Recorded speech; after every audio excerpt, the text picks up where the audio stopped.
Hi everybody. We're going to talk about insulation today.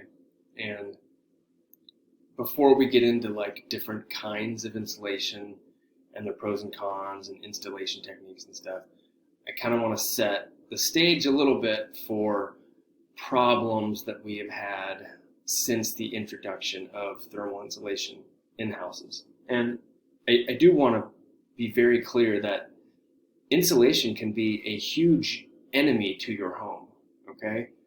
It can be very beneficial from a comfort standpoint and potentially preventing condensation on the wall sheathing, but it can also be the cause of condensation inside the building cavity. It can prevent air from moving around in the building assembly. And so hopefully we've kind of already gone over the steps leading up to this enough so far that we can cover this and everyone can kind of be comfortable. But if you're a little shaky on some of the stuff we've covered, I would encourage you to go back and review that Sealing the Envelope lecture, because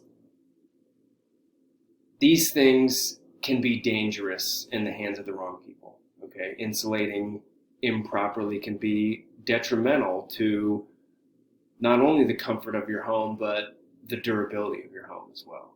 Okay, so we've probably all heard this term, they don't build homes like they used to. And that's kind of a good thing in a lot of ways, okay? Old houses were very unsafe. They burned down a lot, okay? The ones that are still standing are the ones that, were built well enough to not burn down or have just been lucky up until this point, okay? Very structurally unstable. There's kind of this romanticism that goes along with old houses, and it has nothing to do with how well they were built. Okay, they were actually built very, very poorly. Okay, the reason that houses were so durable is because they don't have any insulation in them. Okay, more on that here in a minute. But old houses are very uncomfortable. Okay, they're very cold in the wintertime. They're very hot in the summertime, because they're uninsulated, okay? And I guess one of the themes of this is that insulation is both a blessing and a curse, okay? And I just want everybody to kind of be aware of that, okay? Newer homes that we're building now are much more comfortable, okay? They're better thermally regulated. We can adjust the temperature of the house and be pretty comfortable inside, okay? But they're much less durable. And if you don't already know, we're failing as far as building durable houses. Okay, we're really succeeding in building houses that don't burn down all the time, depending on where you build them. We're doing a great job of building houses that don't fall down all the time. We're building a great job of houses that are comfortable and relatively energy efficient. Okay, but we're really screwing up when it comes to 10 years later, the whole house is rotten and it requires lots of time and money to fix it, okay? So I want to talk about why that is, kind of what happened, okay?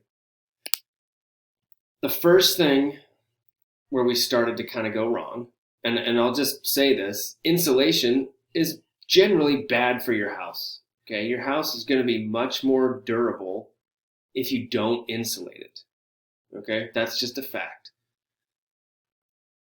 We can't go back to that time though, okay? The way we were able to get away with an uninsulated house is we had different materials, okay? We'll talk more about that. But energy used to be much cheaper, okay? Coal was really, really cheap. Oil was really, really cheap. Wood was really, really cheap. We could burn lots of carbon to heat our homes, okay? And when we're burning all of that fuel inside the house, we're not only making the inside of the house more comfortable, but we're drying out all the walls that have been leaking since the day the house was built, okay?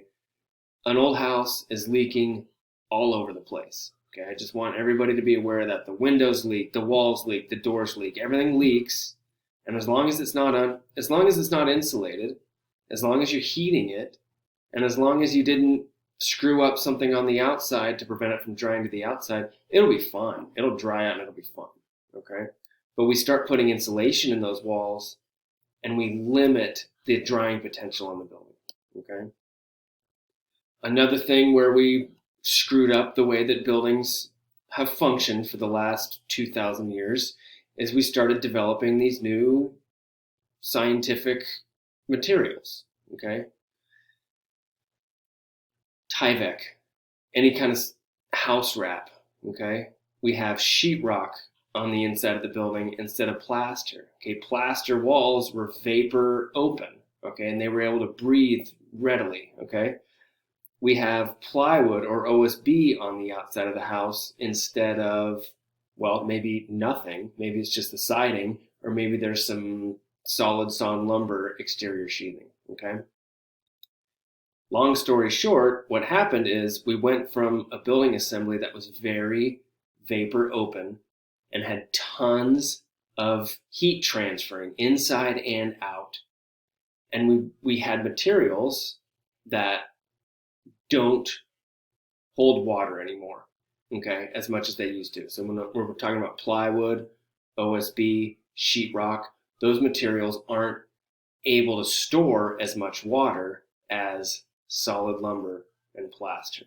Okay, so I've said this quite a few times, and I'm going to keep saying it because it's really, really important. And a lot of people in the industry, and especially homeowners, don't understand this. Okay, it's a concept that they don't really understand. But older houses had the ability to get wet, and they could store that water until it was time for it to dry out. Okay, and a lot of times that meant we're heating inside and it's drying out the house. Summer comes around, it's drying the house from the outside in. Okay, there's tons and tons of drying potential.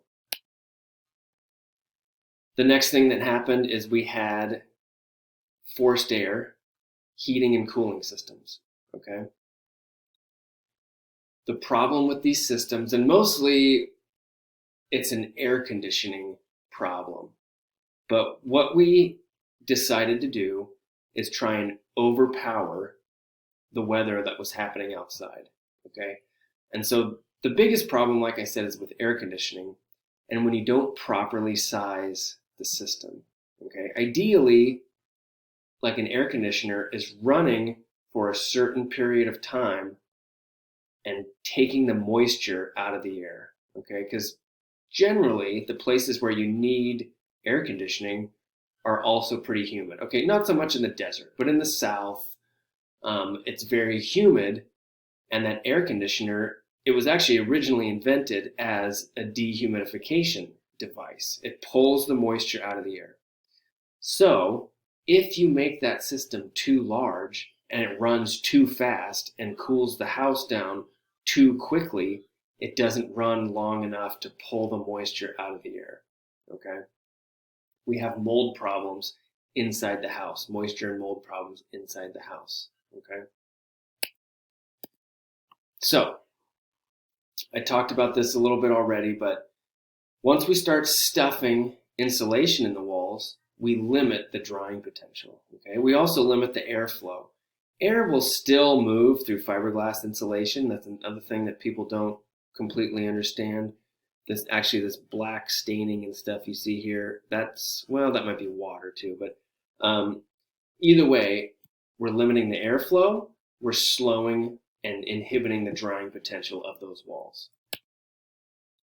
All of these materials we talked about before, plywood, OSB, sheetrock, okay, we already said that they can't store as much water as sawn lumber.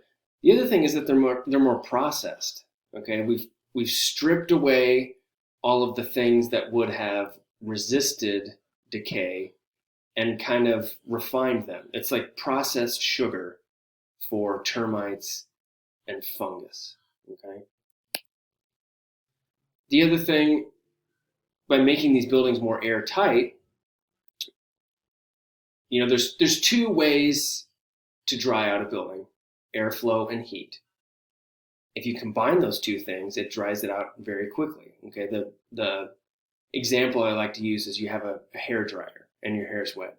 If you turn on the heat, if you just have a heat gun and you're running it over your head, it'll dry your hair out. Okay, if you just have air blowing on it, it'll also dry your hair out. You put those two things together it's going to dry it much more quickly. Okay, so we limit the air movement. That's limiting the drying potential of the house. We're also reducing the amount of air that's being exchanged inside the house. Okay, and it's just a fact that indoor air quality is typically worse than outdoor air quality, depending on where you live, obviously. Okay, but if we have air that isn't being changed over quickly enough inside the house, it can lead to a buildup of air pollutants. Okay, and we have a whole lecture about indoor air pollution, so I'm not going to spend too much time on it, but condensation, if you have condensation developing on the inside of your windows, it's a combination of you've got too much moisture in the house and not enough ventilation. Okay, those two things. Turn on the fan, turn on the bathroom fan. That'll take care of that problem. Mold problems are a thing that's kind of new since the 70s, since we started really insulating houses and trying to seal up the envelope.